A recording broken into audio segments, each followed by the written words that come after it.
What up, it's your boy Rob Markman, MTV News, RAPFIX Live. Listen, we're on every Wednesday on MTV Jams, but after we turn off the TV, we turn on the radio and come to NOESTARR Radio, 90.3 FM, every Wednesday. Tune in.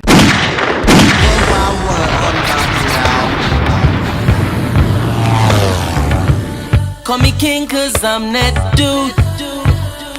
That's true. Said I don't mean to brag. Let me work it out, forever. Test straight face, you remember? They just living for the moment. We living it like we own it. Killing the comp, crushing every opponent. No, if it ain't about money, I don't condone it.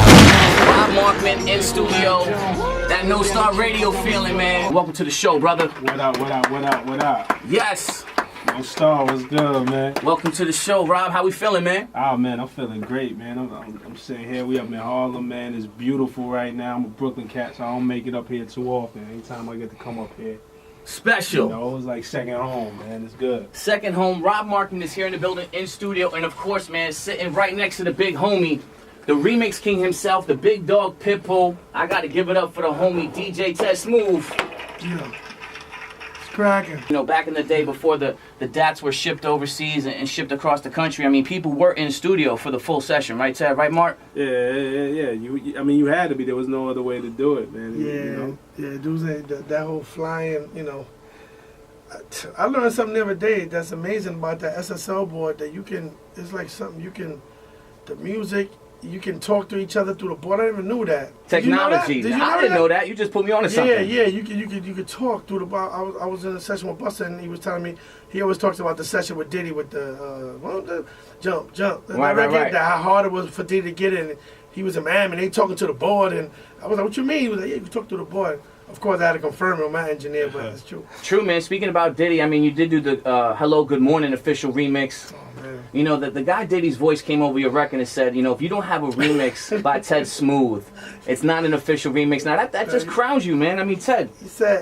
How's that feeling, though, coming from Diddy, man? Let me give it the exact words, because, you know, he said, if you don't have a Ted Smooth remix to extend the life of your single, you're going to die.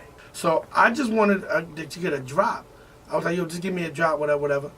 So he forgets, and when he's about to leave, I was like, yo, let me get that drop, put the camera up, and he just starts going. He starts going like, yo, what up, da-da-da-da-da, you know, da-da, shout to and then he's like, yo, I passed the remix baton. When he said that, I was like, ka-ching. I documented the culture, documented a lot. You know, I did this early story a couple years ago when I first started for Don Diva.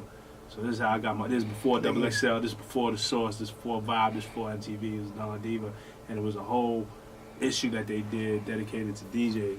But, you know, when you talk about documenting this culture and talking about what a remix is, like, you got to tell the story properly. All due respect to Ron G and those blend tapes. Because those spark the ideas of him just throwing a hard hip-hop beat over an R&B melody and blending them together. We're talking no 8-track, no 4-track here, just 2 records. Yeah, he was just many Ron G stories. and what that did to us as fans and what that did in the party, and that opened up, and quite honestly, that saved hip-hop in terms of, that just opened up the different possibilities. Because in the studio, I don't think R&B artists and rappers had mastered how to properly blend R&B and rap. Puff took the baton and kind of mastered that, and Ted Smooth, I mean, he's right. Puff is right. If Ted Smooth ain't remixing your record, it ain't worth remixing. That remix, baby! You see that hot music behind that? Sir, that's actually Diddy's version. We actually had a debate because he wanted to use that version with the beat coming like that, and I had an intro version, and we did like a little poll on Twitter, like 2 versions of that remix. Like, he was real animate about this version here. That's what we did when they said we couldn't. Rob Markman, you know the guy Ted Smooth, man. We here, baby. Talk to me a little bit on the large network, man. Viacom, MTV, Rob, it goes down on RAPFIX. We do RAPFIX Live every week. Sway is the host. I'm his news correspondent. Nadeska Alexis is the co-host. And we do it on TV every week now, which is amazing. We're on MTV Jams at 4 p.m. and salute to that. MTV.com simultaneously, just in case you don't have jams. I didn't know it was going to lead to TV. Sway told me it was about my second day up at MTV. So on your second day, you get the word. He just said, "Listen, you in an important building, and I like your style." That's how it works. It might happen for you. It might, Ted. It might happen for you. Shout out to Sway, you want it. But don't let them cameras change you. And that was the best advice I ever got. He was like, be the same that you're on camera as you are off camera. My very first assignment ever was for Complex Magazine. And it was for, I had to review Jada Kiss's second album, the Kiss of Death album. And it was like a dream come true because I was working in the mailroom somewhere completely unrelated to the music All right, industry. people. Rob Markman started in the mailroom. At the bottom, dog. Straight That's up. where it's at. The mailroom gets you in the building. And it was a Friday. It was raining, and my man had a job at Complex. He knew I knew how to write, but I ain't have no experience. And he was like, "Listen, man, you want to go up to Yonkers and review this Jada Kiss album? Kiss is gonna play you his album." Now I've never been around any rapper before. I'm like, okay. Universal is gonna pay for a car, a black car. They're gonna take you up there. They're gonna wait for you to be done, and they're gonna drop you back home. Nice. And I'm like, and you gonna pay me for this? He was like, yeah. This could work. First time I heard Why before it came out. Like, I was like, this record is incredible. Let's talk XXL freshman covers, all right? How did it feel to know? Did you have any? Were you a part of the selection process for Mac? Yeah. There were a bunch of us. You know, there was a few editors that the staff every year picked it. I'm not at XXL anymore. I haven't been there since 2011. Correct. Let's get that clear. But from 2008 to 2011, we were picking the covers, and I was involved in that. So, yeah, the one with Mac Miller, it was like Mac Miller, Kendrick Lamar, Big Crit, Meek Mill, Yellow Wolf, Diggy Simmons. There was a bunch of dudes. Fred the God was on that, of course. So, you know what I'm saying? So, you know, you're involved, and everybody has their favorites and their picks, and you talk, and you debate, and you curse each other out.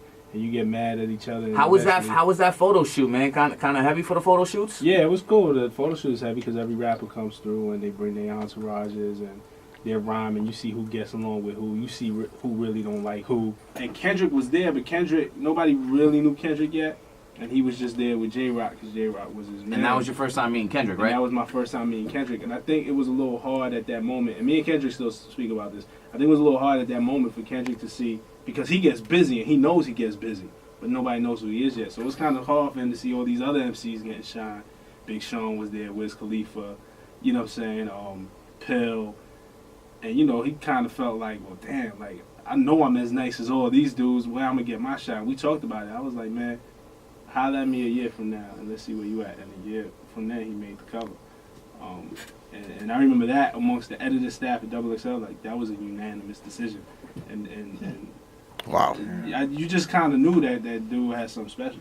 Keep it humble, man. Like, her getting on that camera, like, yeah, well, you know, I'm top 5, and you know what I'm saying? Like if we don't know. You didn't see that? I didn't see that. She got on that camera. She said, they asked her something. She was like, what do you mean? Like, I'm top 5 D's. Like, look it up. We battling. Yeah, like look it up. Like, you didn't know I was top 5.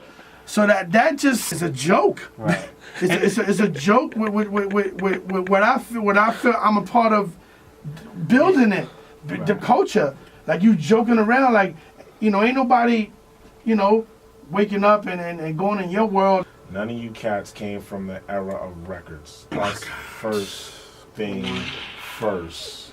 That is the very first thing that all you DJs that's running around here saying, oh yeah, well, I could just borrow my friend's laptop and just take all his music out of his iTunes library and then say, oh yeah, tomorrow I'm a DJ.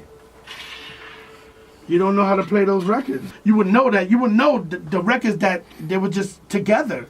That's like playing the South Bronx. F. Compton, Sounds of Blackness. Exactly. You know, like, you know, Showbiz and AG, you know, if you use it at the Funk Hut, you know what it is. Exactly. So when you can't get a hard job with those records and possibly know what records, how the timeline went. But the new thing, you know what I'm saying? So you're looking crazy when you just playing because of the tempo. But then the other thing, horrible. What it is, DJ Test Mode Remix, King the Big Dog, Pitbull, live and direct, 90.3 FM. You know what it is, NOESTARR. I take the single, smack it. other stations of the dial, it's almost over for ya. Y'all with DJ NOESTARR, aka the most dangerous. Another exclusive.